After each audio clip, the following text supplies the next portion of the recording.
કાકરાપર નહેર 90 દિવસ માટે બંધ રહેનાર હોય જેને લઈ ડાંગર અને શેરડીના પાકને વ્યાપક નુકસાન થશે તેવી રજૂઆત ખેડૂત આગેવાન કરી હતી।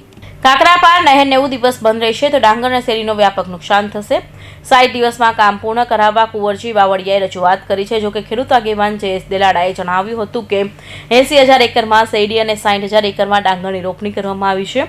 જોકે પાણી પુરવઠા મંત્રી 5મી અંગે બેઠક યોજશે। 90 દિવસની જગ્યાએ 60 દિવસ બંધ રાખવા જળ સંપત્તિ અને પાણી પુરવઠા મંત્રીને પત્ર લખી રજૂઆત કરાઈ છે। પાણી બંધ કરાશે તો શેરડી તથા ઉનાળુ ડાંગરના પાકને ભારે નુકસાન થશે।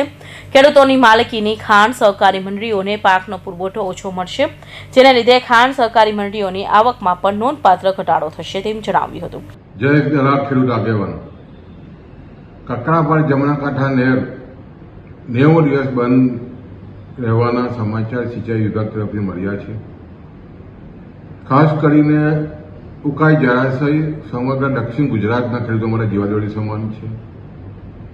ચકચરો પર 60 વર્ષ જૂના થયા છે, સભ્ય છે કે સિંચાઈ વિભાગ એનું રિપેરિંગ કરે। પણ જે જમણા કાંઠા નહેર બંધ રહેવાના જે સમાચાર છે એને કારણે સુરત અને ભરૂચ જિલ્લાના લગભગ 1 લાખથી વધારે ખેડૂતો ખાસ કરીને ડાંગર અને શેરડીની ખેતી કરતા આવેલા છે।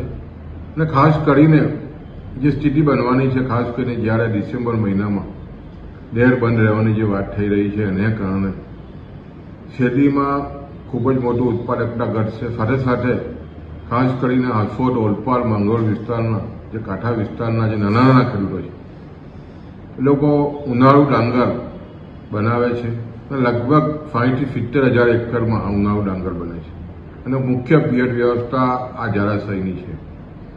જો આ બંધ રાખવામાં આવશે તો ઉનાળુ પાક ધોવાઈ જશે, શેરડીમાં ઉત્પાદકતા ખોરવાશે, એટલે લાખો રૂપિયાનું નુકસાન ખેડૂતોને જવા થઈ રહ્યું છે। જ્યારે ટેકનોલોજીનો સમય છે, ટેકનોલોજીમાં ઝડપથી સિવિલના કામો હવે મોટી મોટી કંપનીઓ ભારત દેશમાં પણ કરી રહી છે, બંધ બનાવી રહી છે, નહેર બનાવી રહી છે।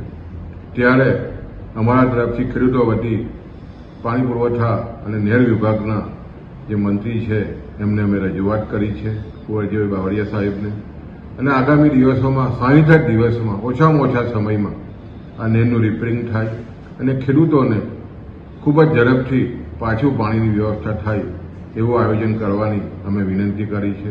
અને ખાસ કરીને જ્યારે પિયત વ્યવસ્થા આટલી સુંદર સિંચાઈ વિભાગ કરતો હોય ત્યારે અમારી માંગણી જરૂર સંતોષશે એવી અમારી લાગણી છે।